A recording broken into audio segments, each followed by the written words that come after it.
White House Chief of Staff John Kelly is not one to seek the spotlight, but that is where he is today, after offering his thoughts on the Civil War and how it could have been avoided. Kelly was speaking to Fox News after being asked about a Virginia church's decision to relocate plaques honoring Robert E. Lee and George Washington. Here's what he said. I would tell you that Robert E. Lee was an honorable man. He was a man that gave up his country to fight for his state, which in 150 years ago was more important than country. It was always loyalty to state first back in those days. Now it's different today. But the lack of an ability to compromise led to the Civil War. And men and women of good faith on both sides made their stand where their conscience had them make their stand. All right, joining me right now, senior political reporter Nia Malika Henderson and CNN political director David Chalian. So, David, what is John Kelly doing here? Why is he taking questions about this? I mean, we've seen it in the briefing room.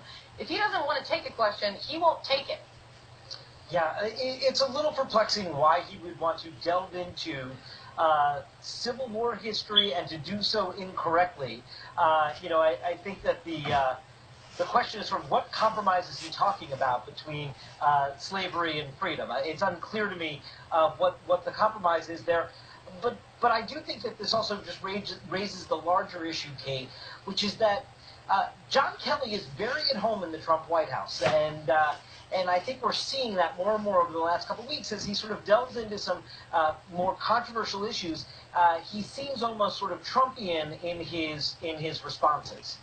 Oh, and I actually do want to get to that in a second. But Nia, on this very point, as David is saying, we were all aware that there were attempts at compromise before the outbreak of the Civil War, but sitting here in 2017, is it clear what compromise John Kelly thinks the North should have accepted? I actually can't even believe I had to ask that question.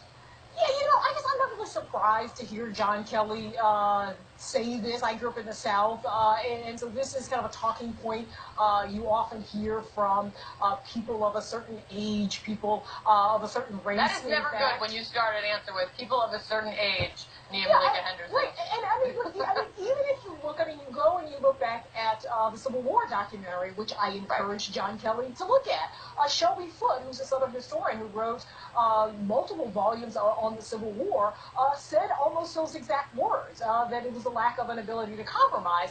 But sort of the fuller context, of course, is compromise over slavery. How do you compromise over slavery, as David said? And if you look at what Lincoln was trying to do, he was in fact trying to compromise over slavery, and the South didn't want to compromise over slavery because it was so key to their identity, so key to the economy, so key to the identity of white Southern Christians, and so that is what's going on here. I do think it reflects that the South obviously lost the war, but they sort of in some ways won the narrative battle and kind of the memory of the Civil War, and I think that's what he's speaking to, this idea that Robert E. Lee, who thought that black people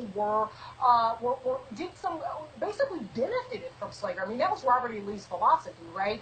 That slavery was good for black people because they needed to be civilized. He actually thought slavery was bad for white people because they were the ones who had to enslave black people to do them some good. So, the thing about, I think that is also troubling about Kelly is that he does tend to look at the past through these rose-colored glasses, right? I mean, he talked about women being honored in the past and seen in a respectful way. I mean, if you think that women being treated as second-class citizens is honoring them. I mean, that was what the past was. And he also seems to be impervious to new information, right? I mean, if you look at the Frederica Wilson controversy, right, he had the story completely wrong.